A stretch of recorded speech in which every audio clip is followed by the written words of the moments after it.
차기 정부 고등교육정책 방향은 이 주제를 가지고 반상진 한국교육개발원 원장님, 전임이시죠. 5월 달까지 한국교육개발원 원장님으로 활동을 하셨습니다. 반상진 원장님의 커리어를 간단히 소개해 드리면은요. 한국교육행정학회, 교육재정경제학회, 교육정치학회 회장님을 역임하셨고, 전북대 이제 교육학과 교수님이시고요. 유네스코 한국위원회에서 교육분과위원장을 활동하셨습니다. 그리고 2018년 3월부터 21년 5월까지 한국교육개발원 원장님을 역임하셨습니다. 어떻게 보면은 이제 현 정부 교육 정책을 수립하는데도 크게 이제 공헌을 하셨고, 또 교육개발원 원장님을 하시면서 전체적인 교육에 대해서도 관심이 있었지만 대학 교육의 개혁에 대해서도 큰 관심을 가지시고 많은 그 언론 기고 또 논문 활동을 해오셨습니다. 그렇기 때문에 우리 총장님들이 지금 이렇게 관심을 갖고 계시는 대학 체제 개편이나 대학 재정 문제 해결이나 이런 부분에 있어서 보다 더 진전된 내용들을 여기서 만날 수 있지 않겠나 이런 생각을 갖습니다. 반상진 교육개발원 원장님을 모시겠습니다. 박수로 환영해 주십시오.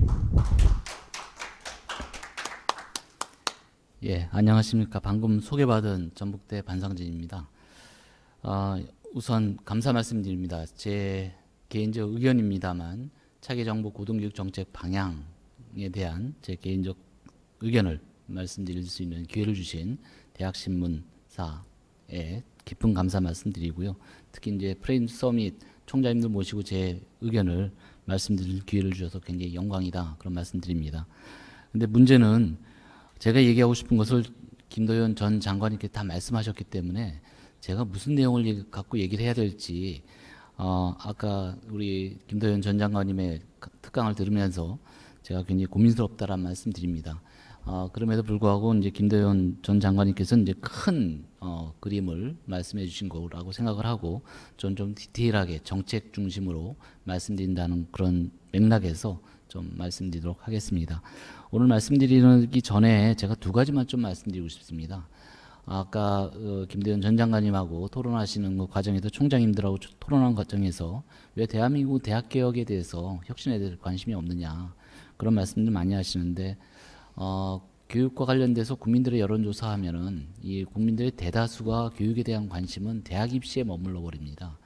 대학에 대한 혁신에 대해서는 별로 관심들이 없어요. 그래서 모든 국민들이 자녀를 대학에 입학시키면 이제 끝났다라고 표현할 정도로 대학 스스로의 시스템에 대해서는 별로 관심이 없으시고 대학 입시까지만 관심이 있는 그런 문화적 성격도 먼저 작동되는 게 아닌가. 물론 사회적 공신력을 얻지 못하는 대학의 문제, 내부 문제도 있지만 이 국민들의 교육에 대한 인식도 그런 부분이 있다라는 말씀드리고요. 그리고 저는 개혁이라든지 혁신이라든지 때로는 이제 혁명이라는 표현까지 쓰신 분들이 있는데 저는 이제 교육개혁, 혁신, 교육혁명 좀 진부하지 않나. 이제는 저는 이제 대전환이라고 표현하고 싶습니다. 우리 김대현 전 장관님께서는 패러다임 시프트에 대한 얘기를 하셨는데 아마 이것이 대전환하고도 연결시켜서 말씀드릴 수 있는 게 아닌가 싶습니다. 그런 맥락에서 좀 대전환의 어떤 패러다임을 통해서 말씀드리고 싶고요. 이 대전환의 어떤 제가 이제 원고에서 말씀드리겠지만 키워드는 협업협력입니다. 네트워크. 그렇다면 이것을 어떻게 실현시킬 것이냐 하는 부분인데요. 저는 두 가지 접근이 있다고 봅니다. 대학 간의 협업 체제를 어떻게 시스템화시켜서 고등교육의 새로운 패러다임, 혁신 패러다임 내지는 경쟁력 패러다임 이제 실현할 수 있겠느냐 하는 지점하고요. 또 아까도 이제 총장님께서 말씀하셨지만 RIS죠. 지자체하고 산업체하고 대학과 협업하면서 어떻게 그 지역의 교육 경쟁과 이 지역 경쟁력을 어떻게 확보할 수 있겠느냐 이런 지점입니다. 또 하나는 제가 이제 오늘 공유성장형 대학연합체를 많이 말씀드릴 텐데요. 아마 이거는 김대현 전 장관님께서 말씀하신 아마 패러다임 시프트에 대한 생각일 것 같습니다. 그 이유는 한국 대학이 갖고 있는 규모의 경제 때문에 죄송합니다. 한국 대학이 갖고 있는 규모의 경제 때문에 이제 공유성장을 하자라는 그런 취지로 말씀드릴 것 같습니다. 그럼 원고 중심으로 말씀드리겠습니다. 저는 크게 이제 5가지 말씀드리겠습니다. 대학 혁신, 교육 혁신의 핵심이 돼야 되는 이유, 그다음에 대학 위기, 그다음에 교육부의 대응, 그 한계, 차기 정부, 이제 저한테 주어진 미션이 차기 정부의 고등교육 혁신에 대한 새로운 지향점, 또 방향, 과제, 이걸 이제 요청하셨기 때문에 그 중심으로 말씀드리도록 하겠습니다. 저는 대한민국의 이 교육 혁신, 뭐 교육의 대전환 이런 표현을 쓰고 싶은데 초중등보다는 저는 대학 혁신이 이제는 핵심이 돼야 된다는 그 이유를 저는 들고 싶습니다. 그 이유를 크게 보면 2가지라고 볼 수 있겠습니다. 지금 대한민국의 사교육이라든지 성적 경쟁, 아까도 김도현 전 장관님께서 이제 지식이 아니라 지혜, 경험 이런 말씀하셨는데 이게 왜 현장에 작동이 안 되느냐? 경쟁 중심이고 각자 도생이고 시험 성적 중심으로 학교 교육이 계속적으로 산업사에 맞는 형태로 가고 있는 그런 지점에 대해서 많은 문제 제기를 합니다. 저는 이런 대한민국의 초중등 교육의 문제의 블랙홀은 극단화된 대한민국의 대학의 서열 구조하고 이 학벌 중시의 고용 구조에 있다라는 것을 교육학자 입장에서는 이게 정확한 진단을 저는 그렇게 하고 싶습니다. 이게 시대적 과제일 수밖에 없는 거죠. 특히 이제 학벌 중시의 고용 구조는 이 교육계에서 우리가 할 수 있는 혁신의 아젠다가 아니기 때문에 그러면 교육에서 할 수 있는 게 뭐냐? 극단에 대한 대학 서열 구조를 어떻게 혁파할 것이냐? 이걸 통해서 순기능적 착한 대학 서열 구조를 어떻게 만들 것이냐? 이게 이제 관심이라고 봅니다. 이 모든 부분에 대해 이 핵심이 대학 개혁이기 때문에 혁신이기 때문에 저는 교육 개혁 핵심이 대학 혁신이어야 된다 그런 말씀드리고 싶고요. 그다음에 지금은 패러다임 시프트와 더불어 이제 하이브리드 크라이시스입니다. 이제 완전 혼합 위기 시대에 와 있고 이걸 대전환 시대라고 보통 표현들 합니다. 그렇다면 이런 대전환 시대, 혼합 위기 시대 이런 모든 시대에 고등교육이 위기 대응뿐만 아니라 국가의 미래 지속 가능한 성장을 위한 핵심 DNA가 아닌가. 그렇다면 이 부분에 대해서 국민들이 이제 공감하실 것 같아요. 그래서 앞으로 어느 대학을 입학시켰느냐가 중요한 게 아니라 대학 체제 시스템 자체가 개별 대학의 문제가 아니라 대학 시스템 자체가 어떤 형태로 경쟁력 있게 또 국가의 성장을 위한 DNA, 핵심 DNA로서 역할을 할 수 있는지 그에 대한 해법을 지금 모색할 때가 아닌가 그런 말씀 좀 드리고 싶습니다. 이 하이브리드 크라이시스에 대해서는 이 지금 현재 혼합 위기이기도 하지만 경제, 뭐 기후 환경, 지금 코로나 이후 건강 완전 혼합 위기 시대에 살고 있습니다. 그리고 대전환 시대라고 하는 것은 우리 전에 김도현 전 장관께서 말씀하신 그 키워드입니다. 지금은 세상이 굉장히 많은 새로운 대전환의 그레이트 트랜스포메이션 시스템으로 전환되고 있는 그런 상황이 됐고 그에 대한 핵심 동력이 인구 구조의 변화, 그 다음에 4차 산업혁명, 초연결 사회, 그리고 포스트 코로나 뉴노멀 시대 이 4가지 키워드가 엄청난 정치, 경제, 사회, 문화뿐만 아니라 교육에 있어서도 엄청난 영향을 미친 그런 상황이 될 것이다. 그렇다면 이걸 위해서 우리가 어떤 키워드를 갖고 어떻게 새롭게 체제 개편을 해야 될 것인지 저는 이제 이 지점에 대해서 아까도 이제 총장님들께서 계속 얘기했던 교육 투자 확대 이 부분은 필수 조건입니다. 그리고 그것을 통해서 어떻게 우리가 체제 전환할 것이냐. 저는 공유성장형 포용교육 체제, 다시 말해서 공유성장형 대학연합 체제를 오늘 좀 말씀드리도록 하겠습니다. 하이브리드 크라이시스, 혼합위기, 대전환 시대가 대학 교육에 주는 시사점, 앞서도 인구구조 변화, 4차 산업혁명, 초연결 사회, 포스트 코로나 시대, 뉴노멀 시대 이런 말씀드렸지만 인구구조 변화에 대해서는 다들 공감을 하시면서도 이 디테일한 부분에서 좀 빠지는 부분이 있습니다. 인구 절벽 이 부분에 대해서 인구 감소한다는 부분 다 동의를 하세요. 이게 위기다 하는 부분 다 공감을 하십니다. 근데 여기서 저는 3가지 이 시나리오를 갖고 우리가 교육과 연결시켰을 때 시사점을 받을 수 있다고 봅니다. 일단 인구 절벽, 인구 감소 다 걱정하고 계십니다. 지금 2020년 합계 출산율이 0.84 200이 넘는 정도로 학교 출산이 굉장히 지금 대한민국이 저조하다는 걸 다 아는 얘기인데 근데 문제는 대한민국이 2030년 정도는 피크가 될 겁니다. 우리 이 통계청의 자료에 의하면 2064년도 되면 3,900만 명으로 이제 축소된다라는 게 통계청의 이제 예측치인데 엄밀히 따지면 이게 1982년도에 인구 구조거든요. 근데 인구 구조의 이 인구 규모를 본다면 1980년대도 그때도 인구가 많다는 얘기를 많이 했습니다. 그래서 둘만 낳아 잘 키우자라는 국가적 홍보도 했었고 캠페인도 했었죠. 이 지점에서 저는 질문하고 싶은 게 계속 5,200만 명 유지하는 것이 대한민국 규모나 경제 규모뿐만 아니라 이 국토 면적을 통해서도 이게 적정 인구에 대한 얘기는 하나도 얘기를 안 하고 있거든요. 그래서 저는 적정 인구 규모가 무엇이냐 하는 부분에 대해서는 저는 한번 국가적으로 한번 검토해 볼 필요가 있겠다라는 말씀 드리고요. 근데 이제 교육과 관련돼서는 저는 두 가지 시나리오가 더 중요하다고 봅니다. 인구 지형 변화를 두 축으로 볼 수 있거든요. 흔히 얘기해서 생산 가능 인구 감소 이 부분입니다. 이 부분 때문에 교육에서 우리가 굉장히 많은 동력을 얻어야 되겠다. 생산 가능 인구 절벽의 문제에 플러스 알파가 생산 가능 인구 감소가 저성장으로 이끄는 아주 안 좋은 시그널이거든요. 그럼 이걸 어떻게 극복할 것이냐 하는 문제입니다. 그래서 저는 교육 투자를 통해서 생산 가능 인구의 양적 감소를 질적 개선을 통해서 승화시키자라는 전략입니다. 그래서 흔히 학령 인구 감소 때문에 학교 통폐합 얘기를 하시는데 저는 그런 소극적인 접근이 아니라 생산 가능 인구의 질적 개선을 위해서 교육 투자 확대를 하고 오히려 공격적 투자를 통해서 미래 투자를 하자라는 그런 지점에서 인구 지형 변화의 첫 번째 요소인 생산 가능 인구 감소에 대한 위기적 상황을 교육 투자를 통해서 적극적으로 도전 요인으로 전환시키자라는 말씀드리고요. 또 하나의 인구 지형의 문제는 뭐냐면 지역 간의 지역 소멸의 문제입니다. 합계 출산율을 본다면 수도권이 0.64로 상당히 낮고 농사노촌이 1%가 넘도록 높습니다. 그럼에도 불구하고 다 수도권 내지는 대도시로 인구 이동이 일어나는 이 지점이 굉장히 문제가 되는 거거든요. 그러니까 합계 출산이 낮은 것뿐만 아니라 인구 이동, 대도시, 수도권 중심으로 이동하는 이 현상, 이 부분이 이제 앞으로의 국가 균형 발전 차원에서 큰 문제가 됩니다.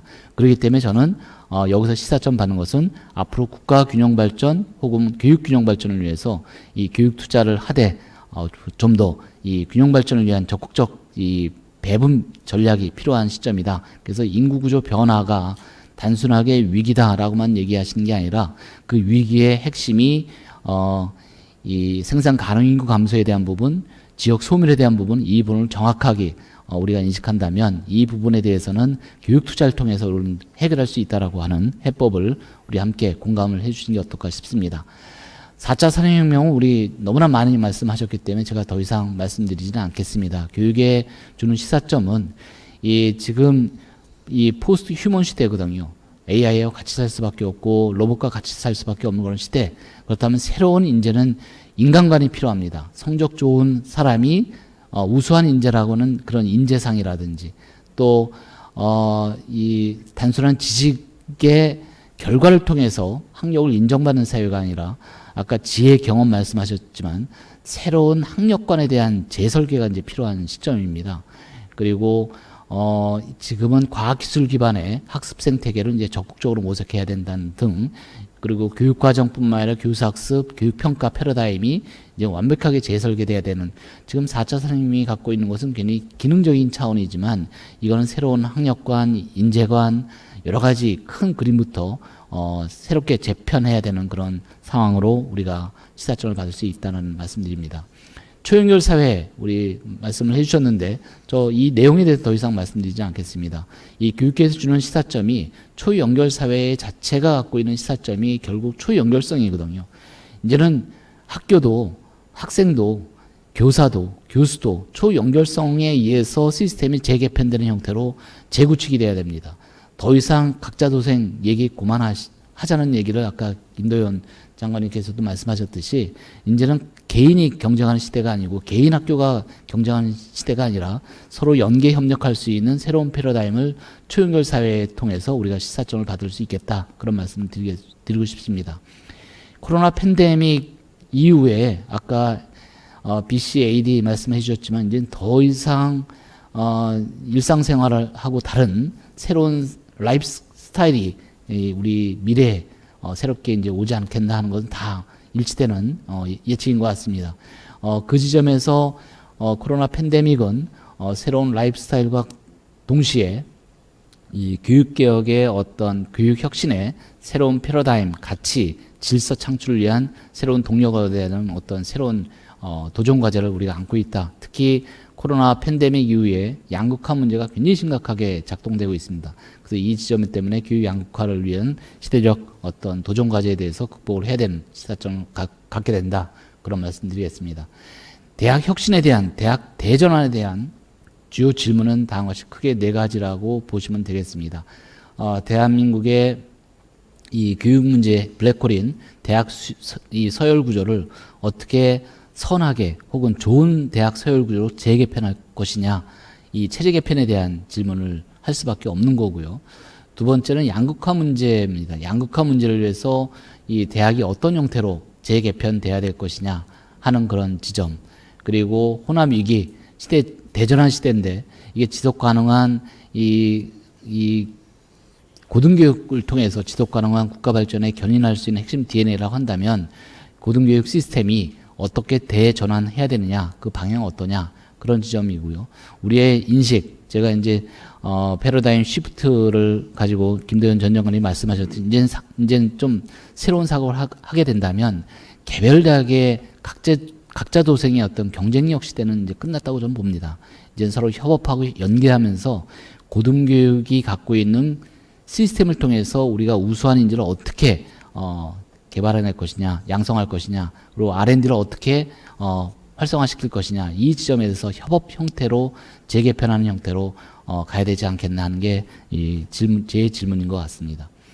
대학의 위기 상황에 대해서는 다 공감하십니다. 더 이상 뭐 제가 데이터를 드리지 않더라도 지금 고등교육 체제가 기초 체력이 붕괴됐다.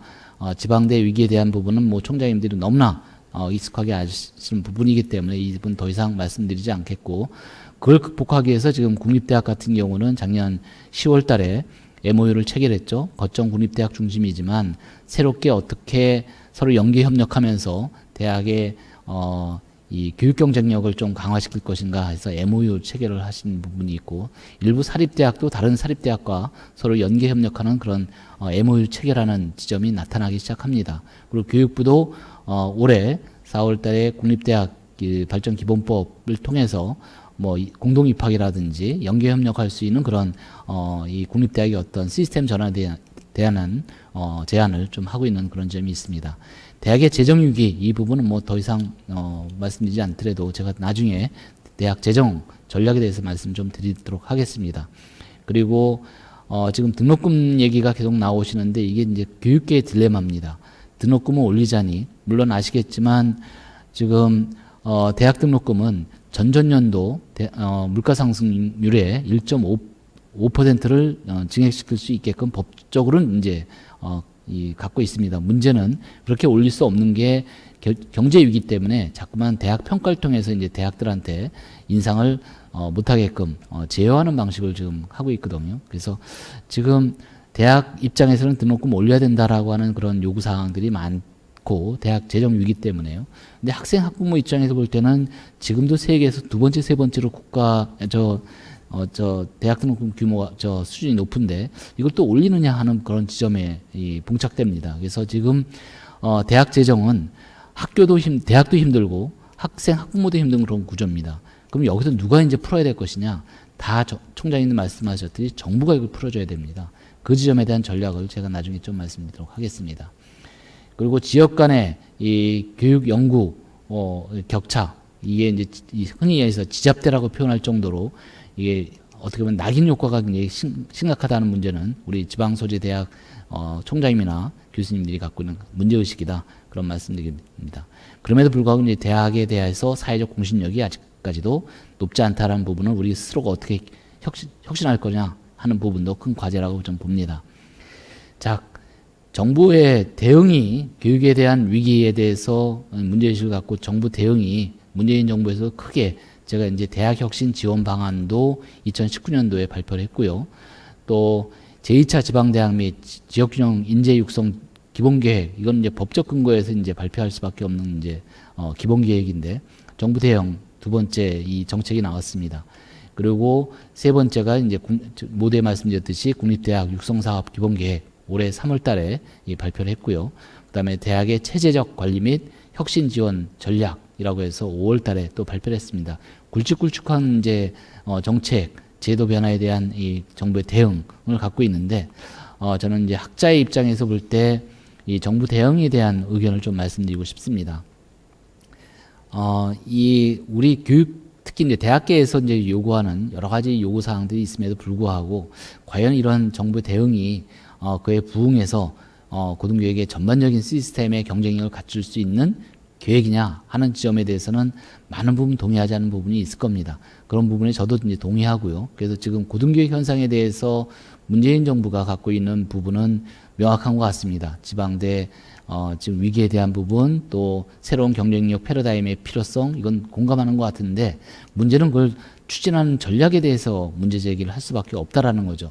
어찌 보면 지난 정부하고 그렇게 차별화된 정책이 아닌 내용으로 전개한다든지, 또 3년 혹은 5년 동안에 단기 사업 중심으로 여전히 사업 중심의 정책 유도 방식을 취하고 있습니다. 이제 이 부분이 이제 대학에서 가장 문제 제기하는 지점인데, 이게 평가를 통해서 계속하는 부분은 현 정부에도 크게 개선은, 뭐 많은 개선은 했었다 하더라도 크게 개선이 됐느냐 하는 지점에 대해서는 역시 이 대학가에서는 다 의문을 갖고 계신 것 같습니다. 그리고 이 대학, 이 대전환이라고 이제 차기 정부는 그렇게 표현하고 싶고, 지금까지는 대학 혁신 얘기를 많이 했지만 투자를 이제 했느냐 하는 지점에 대해서는 충분하지 못하다는 건 다 공감하실 것 같습니다. 등등 이 정부의 대응에 대해서 여전히 미흡하다는 부분에 대해서는 저도 동의하고, 이 대학 구성원들의 요구 사항에 대해서 저도 동의를 하는 것 같습니다. 자, 이제 이 그래프를 보시면은 이 정권에 따라서 교육 투자에 대한 정부 의지를 볼 수 있는 하나의 이 어떻게 보면 지표라고 볼 수 있겠습니다. 어떻게 보면 이게 이제 그래프 자체가, 이 파란색 자체가 정부 예산 대비 교육부 예산이거든요. 그러니까 그만큼 그 정부에서 교육에 대해서 얼만큼 의지를 갖고 있느냐 하는 부분을 단적으로 보여주는 하나의 지표로 이제 우리 교육계에서는 얘기를 합니다. 그 지점에서 볼 때 지금 국민의 정부부터 참여정부, MB정부, 박근혜 정부, 그 다음에 문재인 정부에 이르기까지 계속 보면은 계속 하향화되는 그런 모습을 보입니다. 이게 경제 위기다라고 하지만, 경제 위기였던 IMF 시절에 국민의 정부에서는 20% 이상을 교육에 투자를 오히려 공격적으로 합니다. 그래서 거의 국민의 정부에서는 경제 위기, IMF를 극복하는 그런 정부의 입장에서 이 교육에 투자된 게 20% 가까이 투자를 합니다. 그러다가 참여정부 때 한 18% 떨어지고, 박근혜 정부, 이명박 정부 들어서 16% 떨어집니다. 그리고 문재인 정부 들어와서 다시 18% 회복되지만 여전히 20%까지 투자했던, 이 경제 위기 때 20% 투자했던 그런 정부의 의지는 좀 찾아볼 수 없는 그런 구조다.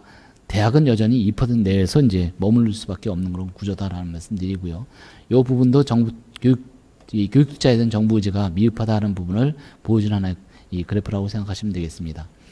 자, 차기 정부, 지금 다들 관심들이 있으실 거고, 저도 이제 이 점에 대해서 현 정부는 그렇게 했는데, 차기 정부는 어떤 형태의 혁신이 필요할 것인지, 저는 이제 혁신이라는 표현을 썼지만 대전환이라는 표현을 좀 쓰고 싶습니다.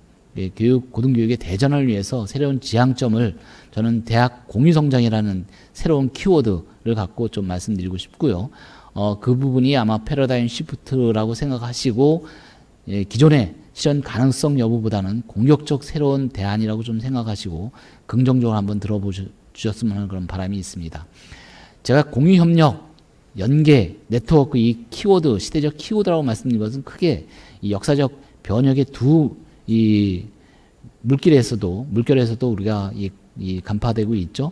다 아시는 얘기겠지만 2008년 글로벌 금융위기, 2011년 유럽 재정위기, 또 올해도 다시 오큐파이 월스트리트이라고 하는 새로운 이 양극화에 대한 어떤 저항들이 계속적으로 일어납니다. 그러면서 모든 나라들이 얘기하는 게 세계 경제 포럼, 가장 보수적인 경제학자들이 모였다고 하는, 재정학자들이 모였던 세계 경제 포럼에서도 2012년도 그 얘기를 하지 않습니까? 더 이상 신자유주의 패러다임은 끝났다. 이젠 그레이트 트랜스포메이션, 대전환이 필요한 시대가 됐다. 이제는 국가 간의 초연결, 초협력 시대가 왔다. 이런 얘기를 합니다. 여기서 이제 우리 시대적 키워드를 우리가 발굴할 수 있는 것 같고요. 그 다음에 2019년 이후에 코로나 팬데믹 이후에 지금 뉴노멀 사회라고 하지만 서로 국가 간에 이제는 백신도 서로 공유하고 이 도와줄 수밖에 없습니다. 이제 초국가적 협력의 시대가 왔다, 연대 협력의 시대가 왔다라는 것은 지금 코로나 팬데믹을 통해서 우리가 확인할 수 있는 상황이라고 볼 수 있습니다. 이론적 근거는 뭐 넬 라딩스라고 하는 스탠퍼드 명예교수가 벌써 이제 그 얘기를 2010년도에 교육에서 이제 앞으로 연계 협력이 필요하다라는 가치를 부각을 시켰고요. 또 OECD에서도 2017년도에 오늘날 고등교육기관이 갖고 있는 이 문제점 거의 대한민국하고 유사합니다. OECD에서도 앞으로의 고등교육이 지향할 점을 협력, 제휴, 합병 등등 이런 형태로 서로 네트워킹을 통해서 새롭게 고등교육의 시스템을 개편하지는 안 된다라는 게 OECD 보고에서 나옵니다. 그래서 이론적 근거로 이제 저는 두 가지를 이제 취하고 싶고요. 실적인 논거는 지금 고등교육에 대한 투자에 대해서 아주 적은 재정 지원을 하고 있음에도 불구하고 이것이 저는 이제 데이터를 보면은 조금은 이제 공감할 수 없는 부분이 대한민국 지금 정부에서 고등교육 투자를 이제 교육부에서 하고 있는데 이게 효율적이냐라는 지점이거든요. 다 아시는 얘기했지만 대학당 재정 지원이라든지 또 교수 1인당 연구비 지원이 수도권이 다 높습니다. 근데 연구 결과인 교수 1인당 국내 논문이라든는 지방대가 더 높거든요. 이게 전형적으로 투입과 이 아웃컴에 대한 미스매칭 뭐 이렇게 불균형 형태가 되는 이 비효율적인 투자가 아닌가라는 어떤 근거고요. 물론 이제 국제 이 논문에 대해서는 수도권이 높지만 이건 이제 공대가 우수하게 이제 작동되는 그런 수도권의 특징에서 나타난 결과 아닌가. 그럼에도 불구하고 이 국제 논문 지수도 그렇게 높은 건 아니다. 그렇게 볼 수 있겠습니다. 그리고 저는 대한민국 그 대학이 갖고 있는 저는 이제 규모의 경제 문제를 꼭 지적하고 싶습니다. 지금 대한민국이 이제 열심히 한 결과 이제 작년 데이터로 본다면 경제 규모는 세계 10위권까지 올라왔다라는 얘기를 다 해요. 그리고 1인당 GDP도 12년 동안 간격으로 10,000불씩 증가돼서 2018년도에 이제 최초로 30,000불까지 됐고 지금 세계 24위권, 28위권까지 올라왔다. 굉장히 고무적인 상황입니다. 근데 아까 그 김도현 전 장관님께서 하버드 대학의 인다우먼트 말씀하시고 또 우리 대한민국이 이제 발전기금이라든지 이런 부분 말씀하셨는데 기본적으로 발전기금뿐만 아니고요. 대학 예산 자체에서 규모의 경제가 맞지가 않습니다. 하버드 대학 열심히 따라가야 되겠다. MIT 따라가야겠다. 라고 얘기하지만 서울대학조차도 1년 예산이 8천억 정도입니다. 연고대도 6, 7천억 정도고요. 지방국립대학이 한 3천억 전후입니다. 근데 지금 하버드든지 스탠포드라든지 스탠포드는 8조 원이 넘습니다. 1년 예산입니다. 그냥 기부금의 문제가 아니라 1년 예산이 8조 원이 넘어요. 그리고 이 아이비리그 대학들이 다 7조 원이 넘고 미국의 주립대학이 지금 4조 원이 넘습니다. 동경대학도 2조 원이 넘어요. 이게 규모의 경제가 안 맞습니다. 그럼 어떻게 혁파할 거냐? 이게 재정이 필수라고 다들 얘기하시는데 이거는 해결이 안 됩니다. 그래서 저게 자원 공유 제가 이제 항상 우리 제자들한테 웃자고 얘기한 거지만 강호동하고 저하고 싸운다면 체급이 맞지 않기 때문에 제가 강호동을 이길 수가 없어요. 하버드를 이길 수가 없습니다. 그럼 어떻게 이길까요? 저 같은 놈이 5명 모이면은 협업하면은 강호동을 쓰러뜨릴 것 같아요. 그래서 저는 대학 간에 협업을 하자라는 가치를 그래서 제가 이제 자꾸만 말씀드리는 겁니다. 그 교육 대전환이라고 이제 표현하고 싶습니다. 이제는 정말 위기, 마스크 쓰고 있는 이 대한민국의 현실, 전 세계의 현실을 통해서 이제 대전환이 필요하다. 호남 위기를 극복하기 위해서. 그렇다면 이 대전환의 개념이라든지 목표라든지 지향점은 저희가 진술했으니까 한번 읽어보시고 이제는 이 패러다임 쉬프트의 범위를 넘어서 체제 개편까지도 이제 인식의 전환뿐만 아니라 시스템 전환까지도 가야 되는 대전환 시대에 왔다. 그런 말씀 좀 드립니다.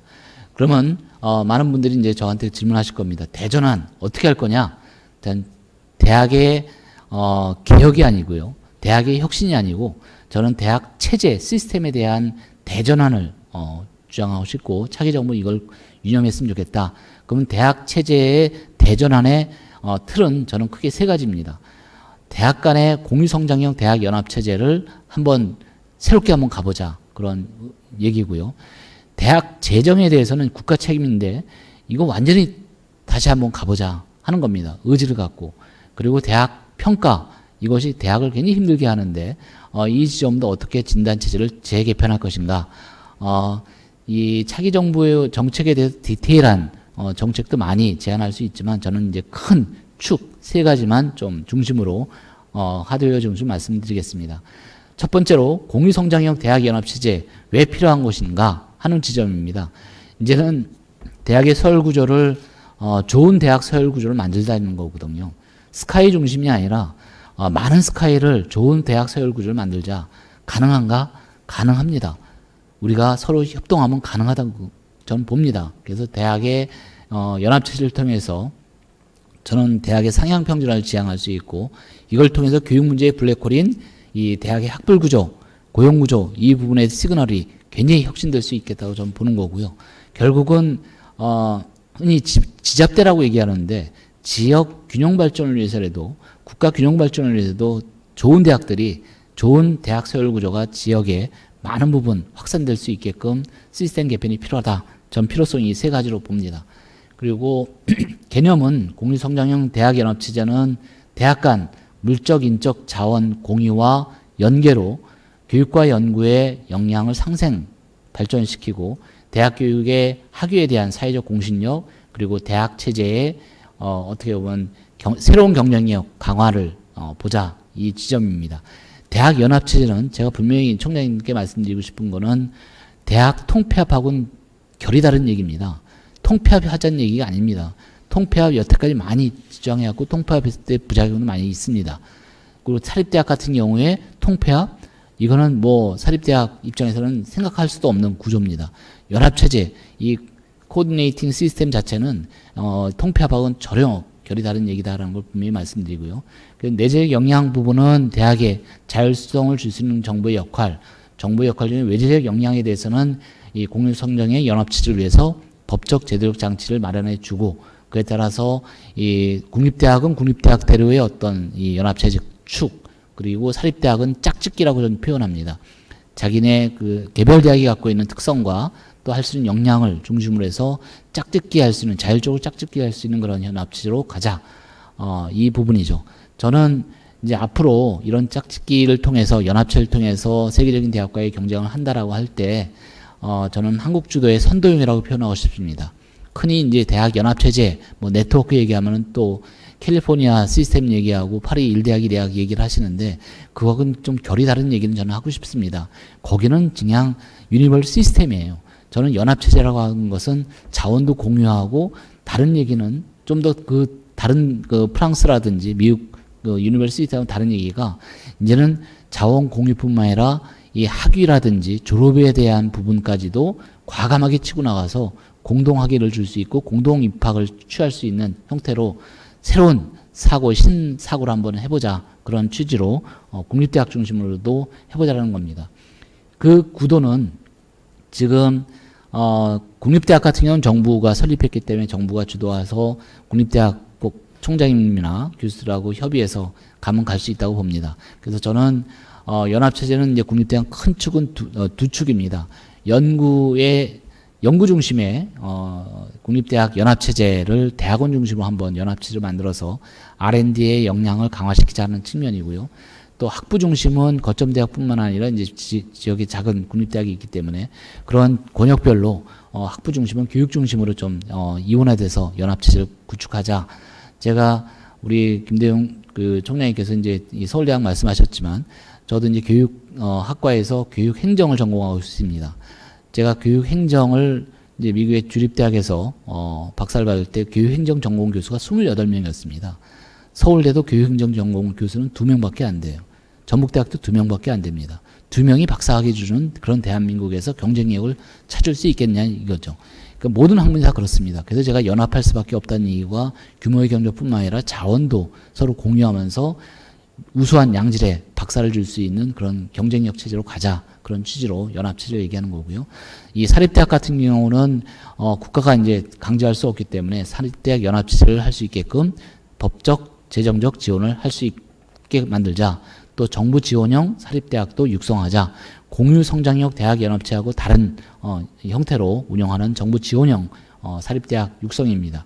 이게 잘 완성이 된다면 새롭게 새로운 사고를 통해서 이 국공립과 사립과 서로 연계해서 이 교육과 연구를 시도할 수 있는 공유성장형 대학연합체를 하고, 제 개인적으로는 이게 정말 완성이 된다면 다른 나라하고 한번 EU 시스템 같이 다른 나라와 공동학교와 공동 인증할 수 있는 그런 형태로 이 글로벌 학위 체제까지도 한번 넘보자, 이 얘기를 좀 하고 싶은 거고요. 이 축이 이제 대학 자원의 공유고요.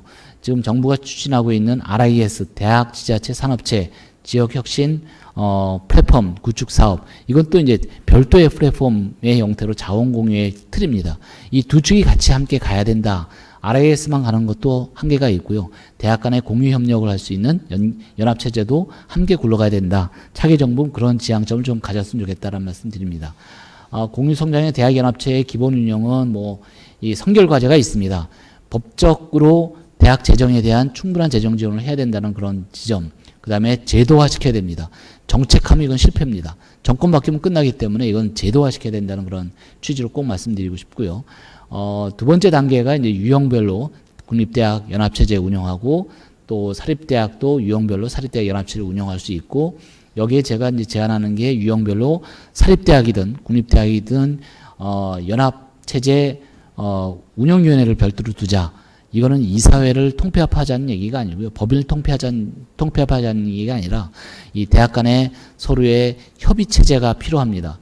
그 협의체를 통해서 정부하고 협상할 수 있는 코디네이팅 에이전시 시스템으로 운영하자라는 거죠. 그러니까 대학의 어떤 자율성을 침해시키자는 얘기가 아니라 서로 협의해서 나온 안을 갖고 정부와 협상할 수 있는 형태의 이 어떤 그 에이전시가 필요해서 이 연합체제 운영위원회를 두자라는 얘기를 하고 싶습니다. 장기적인 것은 이제 국립대, 사립대, 그 다음에 글로벌 대학 학위체제 구축, 이 지점까지 치고 나가는 그런 긴 안목의 개혁을 좀 말씀드립니다.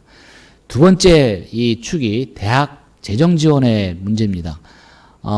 이 대학 재정 지원에 대해서 너무나 많이 총장님들이 말씀하시고, 이제 등록금 인상만 이제 얘기하시기 때문에 학부모들의 저항도 없잖아 있습니다만, 그렇기 때문에 제가 학교도 대학도 힘들고 학부모도 힘들고 학생도 힘든데 그 힘들게 만든 그 근본 원인이 정부거든요. 정부가 충분한 재정 지원을 하지 않기 때문에, 아까 하버드, 스탠포드가 1년 예산이 8조 원, 7조 원 얘기를 했는데 정부에서 400개 전문대학까지 포함해서 국립대 국가장학금 모든 걸 포함해서 11조 원밖에 지원하지 않는 나라입니다. 어찌 보면 세계 10위권 대학에서 이 입장에서 볼 때면 창피한 이 대학 투자거든요.